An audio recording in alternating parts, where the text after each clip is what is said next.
2. The truth. The simple path to productivity.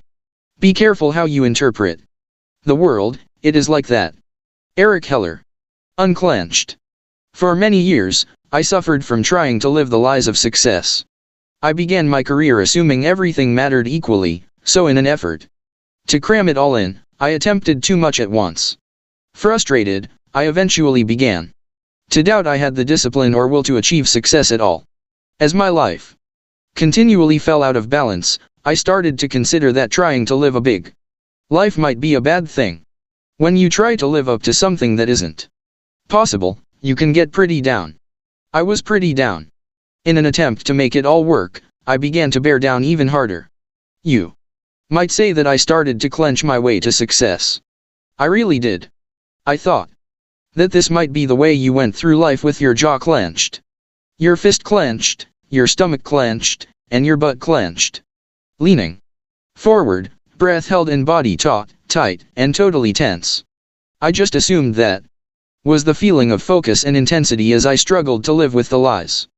That approach actually worked, but it also put me in the hospital. I also began to think you had to talk like a success, walk like a success, and even dress for success. It wasn't me, but I was open to any way to make things work, so I took seriously the suggestion that you are supposed to project the way you want to be. That approach worked as well, but after a while, I simply got tired of playing success. I bought into getting up before the crack of dawn, getting revved up, playing inspirational theme songs, and getting going before anyone else.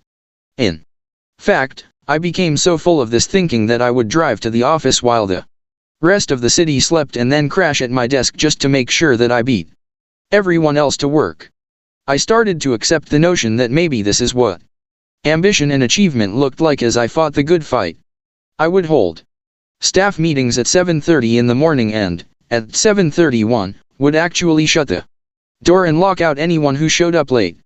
I was going overboard, but I was beginning to believe this was the only way you could succeed, and the way you pushed others to succeed as well.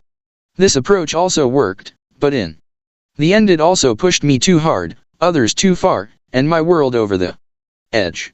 I was truly beginning to think that the secret to success was to get as tightly wound up as possible each morning, set myself on fire, and then open the door and fly through the day, unwinding on the world, until I literally burnt out. And what did all of this get me? It got me success, and it got me sick. Eventually, it got me sick of success. So what did I do? I ditched the lies and went in the opposite direction. I joined Overachievers Anonymous and went anti-establishment on all the success tactics that supposedly build success. First off, I got unclenched. I actually started listening to my body, slowed down, and chilled out. Next, I started wearing t-shirts and jeans to work and defied anyone to make a comment. I dropped the language and the attitude, and went back to just being me. I had breakfast with my family. I got in shape, physically and spiritually, and stayed there. And last, I started doing less. Yes. Less. Intentionally, purposefully less. I was looser than ever, way laid back for me, and breathing. I challenged the axioms of success, and guess what? I became more successful than I ever dreamed possible and felt better than I'd ever felt in my life. Here's what I found out: we overthink, overplan, and overanalyze our careers, our businesses, and our lives, that long hours are neither virtuous nor healthy, and that we usually succeed in spite of most of what we do, not because of it. I discovered that we can't manage time, and that the key to success isn't in all the things we do but in the handful of things we do well. I learned that success comes down to this: being appropriate in the moments of your life. If you can honestly say, "This is where I'm meant to be right now, doing exactly what I'm doing," then all the amazing possibilities for your life become possible. Most of all, I learned that the one thing is the surprisingly simple truth behind extraordinary results. There is an art to clearing away the clutter and focusing on what matters most. It is simple and it is transferable. It just requires the courage to take a different approach. George Anders. 10. The focusing question. On June 23, 1885, in the town of Pittsburgh, Pennsylvania, Andrew Carnegie addressed the students of the Curry Commercial College. At the height of his business success, the Carnegie Steel Company was the largest and most profitable industrial enterprise in the world. Carnegie would later become the second richest man in history, after John D. Rockefeller. In Carnegie's talk, entitled The Road to Business Success, he discussed his life as a successful businessperson and gave this advice. And here is the prime condition of success, the great secret: concentrate your energy, thought and capital exclusively upon the business in which you are engaged. Having begun on one line, resolve to fight it out on that line, to lead in it, adopt every improvement, have the best machinery, and know the most about it. The concerns which fail are those which have scattered their capital, which means that they have scattered their brains also. They have investments in this, or that, or the other, here, there and everywhere. Don't put all your eggs in one basket, is all wrong. I tell you, put all your eggs in one basket, and then watch that basket. Look round you and take notice, men who do that do not often fail. It is easy to watch and carry the one basket. It is trying to carry too many baskets that breaks most eggs in this country. So, how do you know which basket to pick? The focusing question. Mark Twain agreed with Carnegie and described it this way: the secret of getting ahead is getting started. The secret to getting started is breaking your complex, overwhelming tasks into small, manageable tasks and then starting on the first one. So, how do you know what the first one should be? The focusing question. Did you notice that both of these great men considered their advice a secret? I don't think it's so much a secret as something people know but don't give proper weight or importance. Most people are familiar with the Chinese proverb: a journey of 1,000 miles must begin with a single step. They just never stop to fully appreciate that if this is true, then the wrong first step begins a journey that could end as far as 2,000 miles from where they want to be. The focusing question helps keep your first step from being a misstep. Life is a question. You may be asking, why focus on a question when what we really crave is an answer? It's simple. Answers come from questions, and the quality of any answer is directly determined by the quality of the question. Ask the wrong question, get the wrong answer. Ask the right question, get the right answer. Ask the most powerful question possible, and the answer can be life-altering. Voltaire once wrote, "Judge a man by his questions rather than his answers." Sir Francis Bacon added, "A prudent question is one half of wisdom." Indira Gandhi concluded that the power to question is the basis of all human progress. Great questions are clearly the quickest path to great answers. Every discoverer and inventor begins his quest with a transformative question. The scientific method asks questions of the universe in hypothesis form. The more than 2,000-year-old Socratic method, teaching through questions, is still embraced by educators from the heights of Harvard Law School to the local kindergarten class. Questions engage our critical thinking. Research shows that asking questions improves learning and performance by as much as 150%. In the end, it's hard to argue with author Nancy Willard, who wrote, "Sometimes questions are more important than answers." I first became aware of the power of questions as a young man. I read a poem that affected me profoundly and I've carried it with me ever since. My Wage, by J.B. Rittenhouse. I bargained with life for a penny, and life would pay no more. However, I begged at evening, when I counted my scanty store. For life is a just employer. He gives you what you ask. But once you have set the wages, why, you must bear the task. I worked for a menial's hire, only to learn, dismayed, that any wage I had asked of life, life would have willingly paid.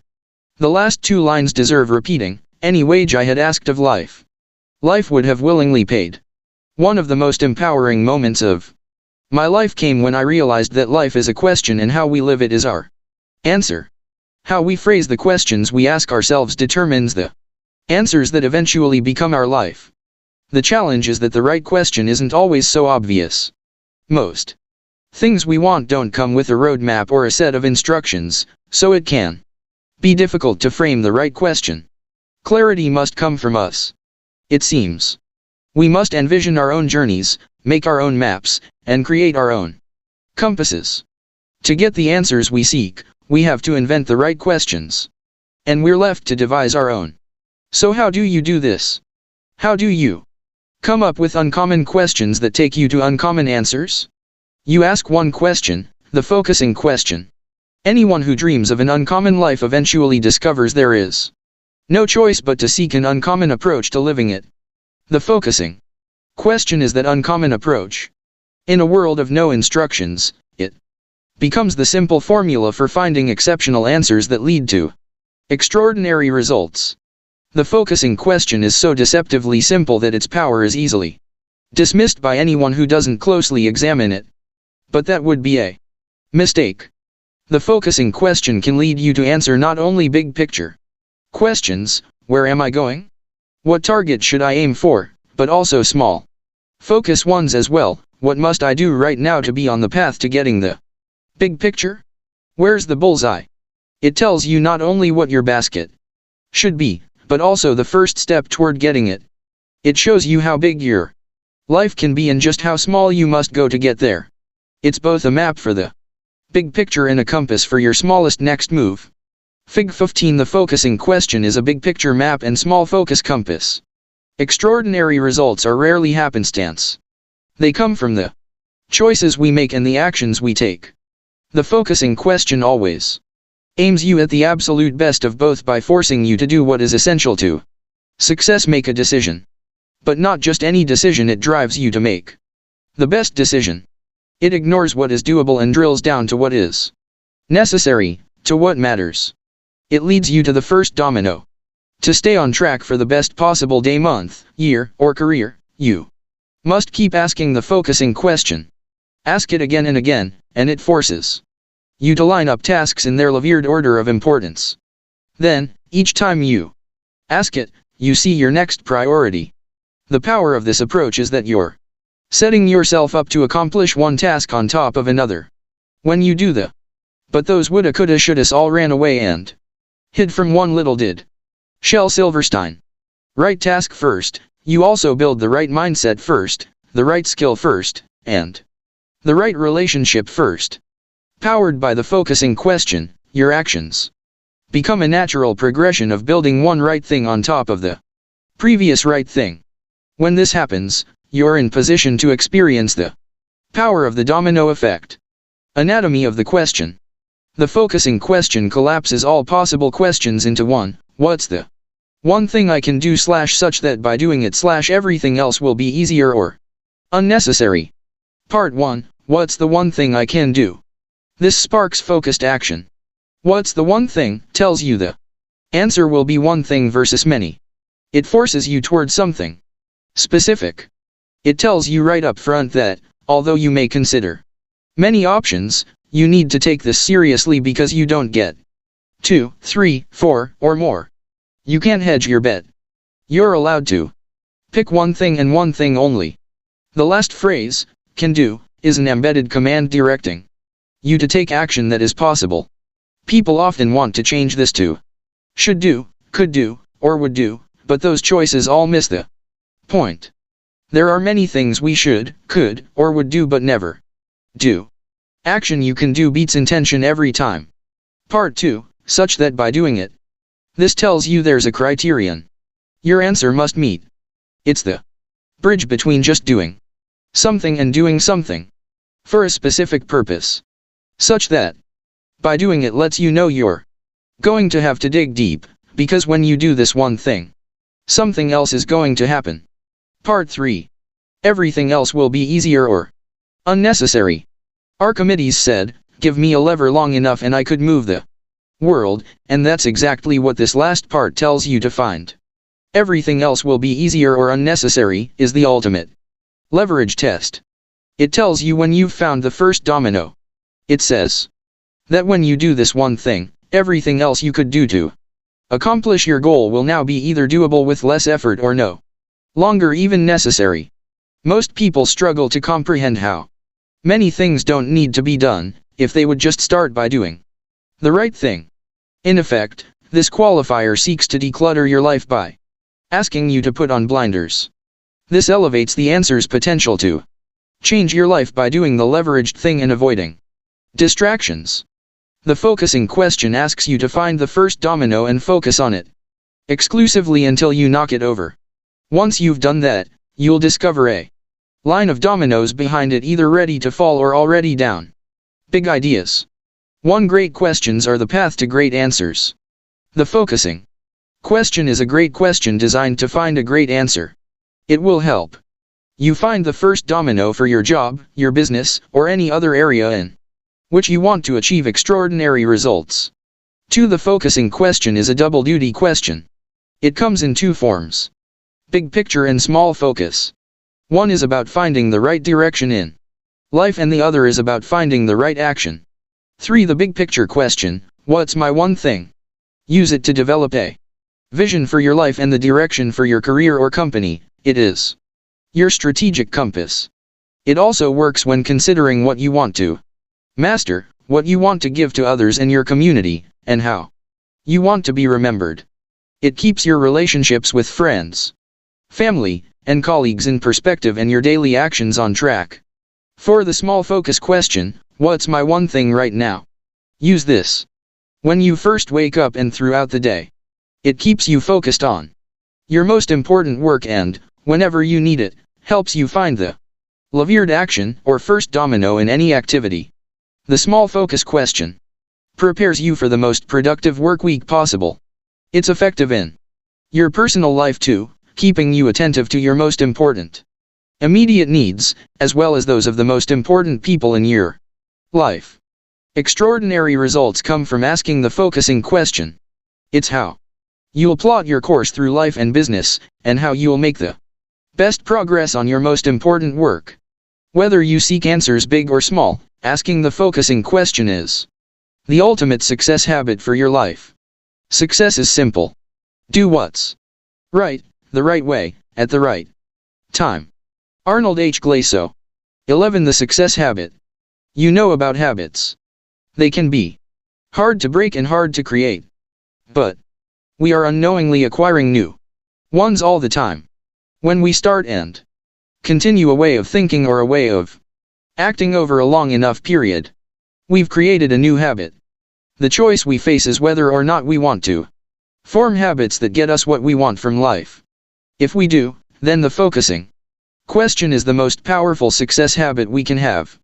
For me, the focusing question is a way of life. I use it to find my most leveraged priority, make the most out of my time, and get the biggest bang for my buck. Whenever the outcome absolutely matters, I ask it. I ask it when I wake up and start my day. I ask it when I get to work, and again when I get home. What's the one thing I can do such that by doing it everything else will be easier or unnecessary? And when I know the answer, I continue to ask it until I can see the connections and all my dominoes are lined up. Obviously, you can drive yourself nuts analyzing every little aspect of everything you might do. I don't do that, and you shouldn't either. Start with the big stuff and see where it takes you. Over time, you'll develop your own sense of when to use the big picture question and when to use the small focus question. The focusing question is the foundational habit I use to achieve extraordinary results and lead a big life. I use it for some things and not at all for others. I apply it to the important areas of my life, my spiritual life, physical health, personal life, key relationships, job, business, and financial life. And I address them in that order. Each one is a foundation for the next. Because I want my life to matter, I approach each area by doing what matters most in it. I view these as the cornerstones of my life and have found that when I'm doing what's most important in each area, my life feels like it's running on all cylinders. The focusing question can direct you to your one thing in the different areas of your life. Simply reframe the focusing question by inserting your area of focus.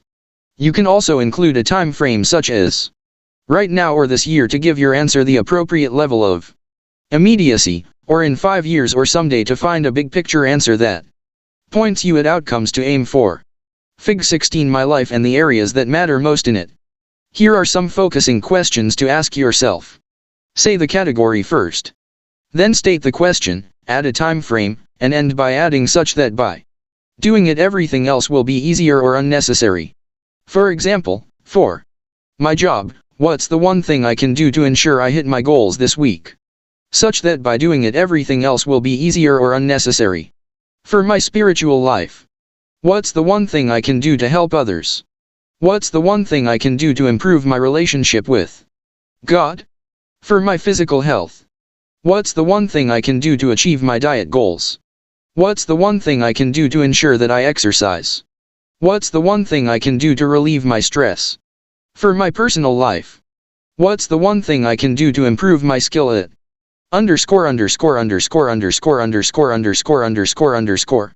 What's the one thing I can do to find time for myself?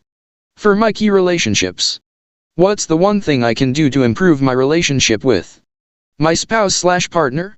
What's the one thing I can do to improve my children's school performance? What's the one thing I can do to show my appreciation to my parents?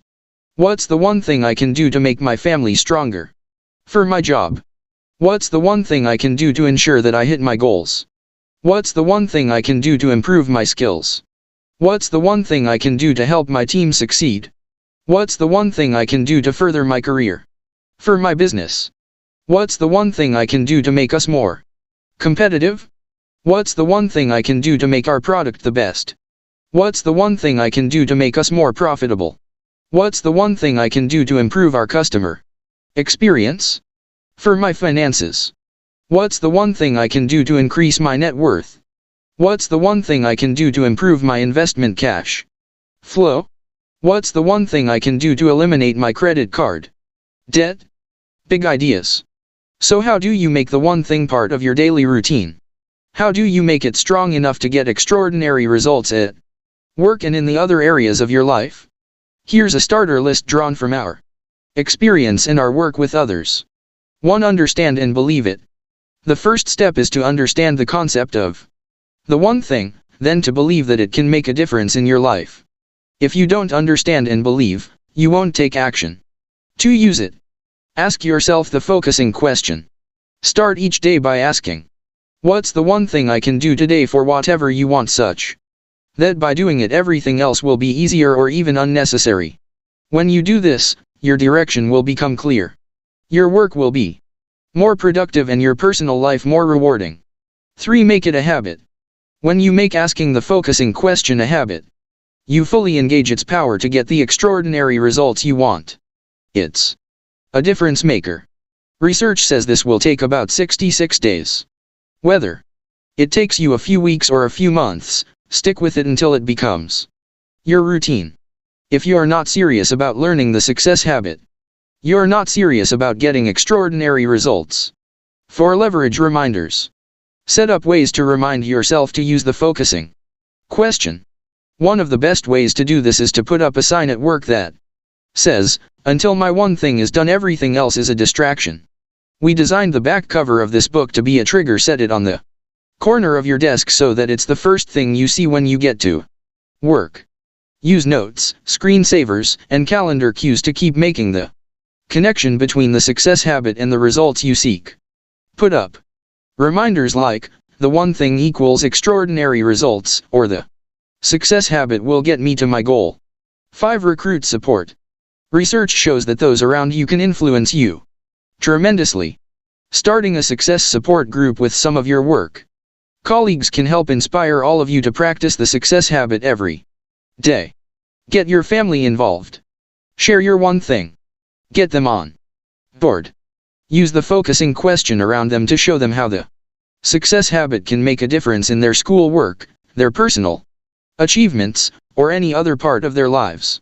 This one habit can become the foundation for many more, so keep your success habit working as powerfully as possible.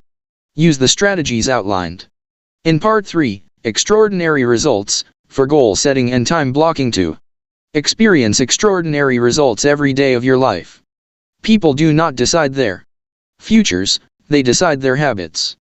And their habits decide their Futures. F.M. Alexander. 12. The path to great answers. The focusing question helps you identify your one thing in any situation. It will clarify what you want in the big areas of your life and then drill down to what you must do to get them. It's really a simple process. You ask a great question, then you seek out a great answer. As simple as 2 steps, it's the ultimate success habit. Fig 17 Your 1-2 punch for extraordinary results. 1. Ask a great question.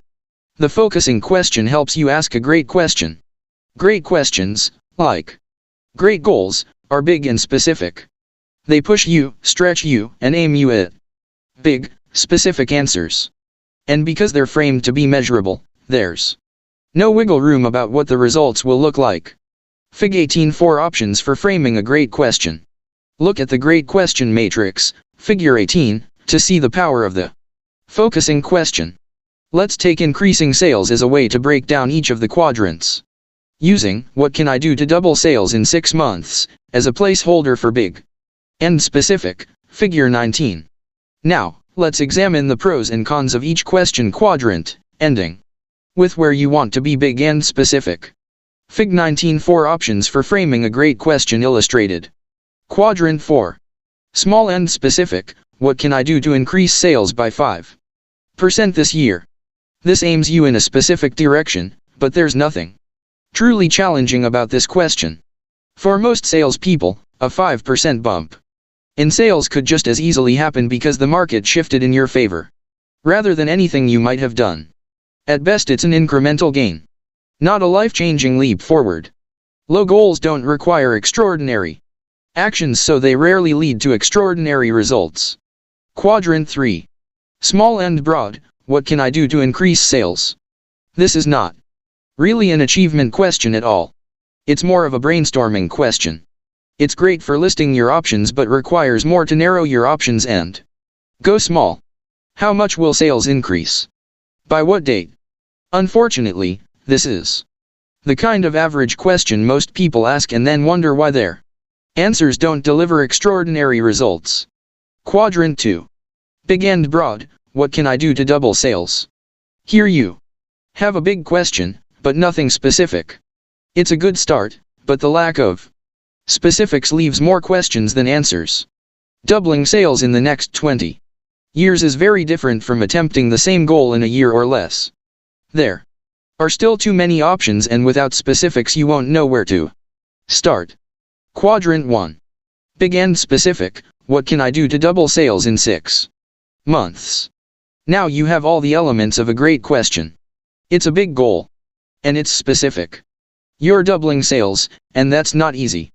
You also have a time frame of 6 months, which will be a challenge. You'll need a big answer. You'll have to stretch what you believe is possible and look outside the standard toolbox of solutions. See the difference? When you ask a great question, you're in essence pursuing a great goal. And whenever you do this, you'll see the same pattern. Big and specific. A big, specific question leads to a big, specific answer, which is absolutely necessary for achieving a big goal. So if, what can I do to double sales in 6 months, is a great question, how do you make it more powerful? Convert it to the focusing question. What's the one thing I can do to double sales in 6 months such that by doing it everything else will be easier or unnecessary?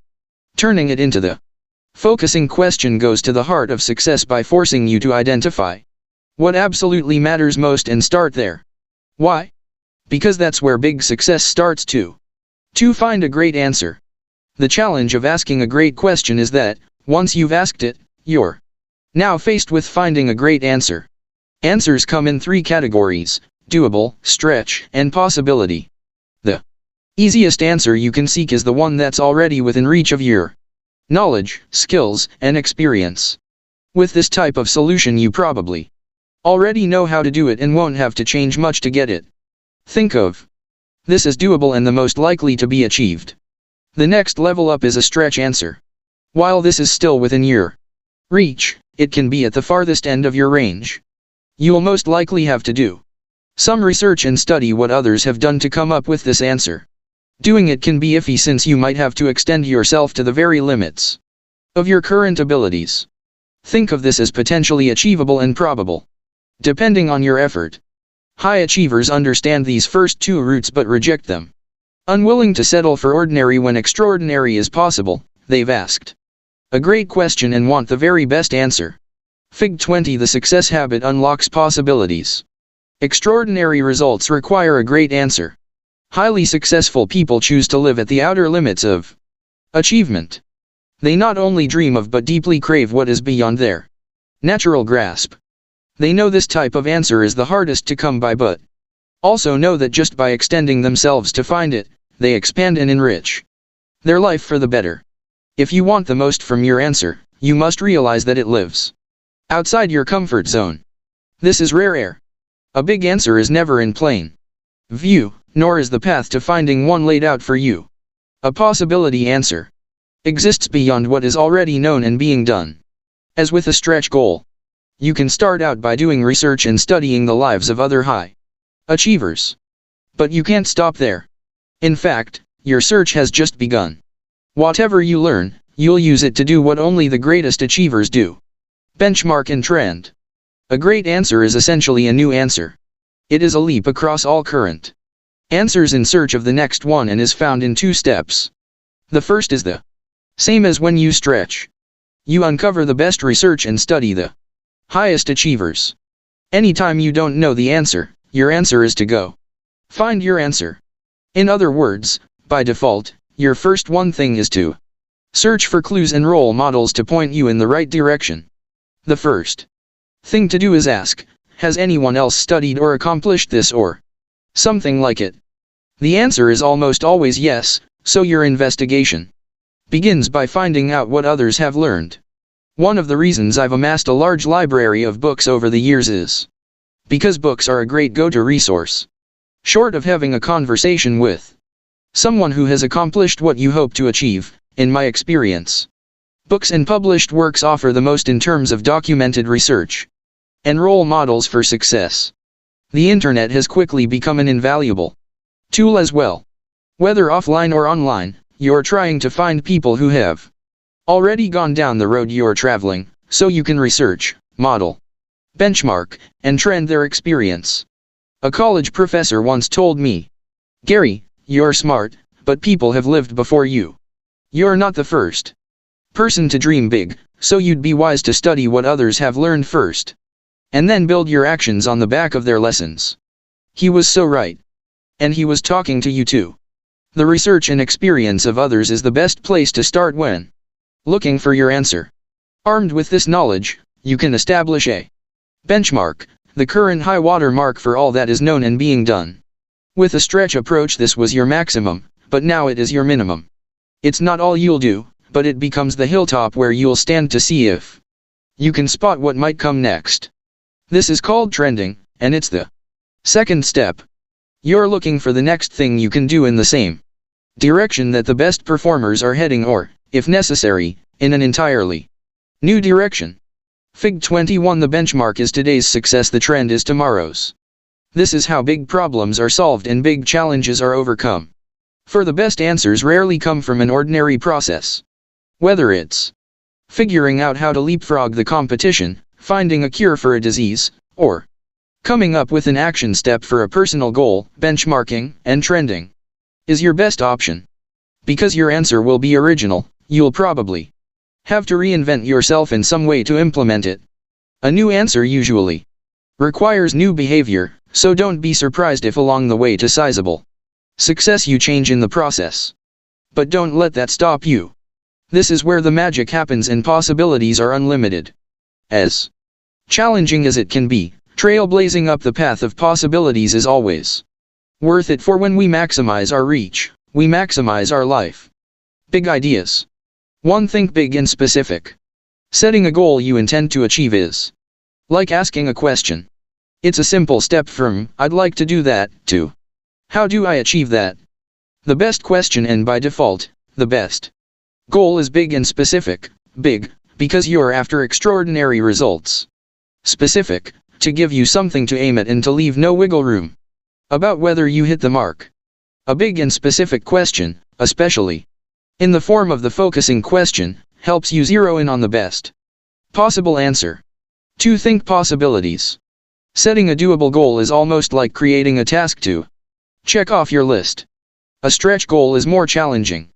It aims you at the edge of your current abilities, you have to stretch to reach it. The best goal explores what's possible. When you see people and businesses that have undergone transformations, this is where they live. 3. Benchmark and trend for the best answer. No one has a crystal ball, but with practice you can become surprisingly good at anticipating where things are heading. The people and businesses who get there first often enjoy the lion's share of the rewards with few, if any, competitors. Benchmark and trend to find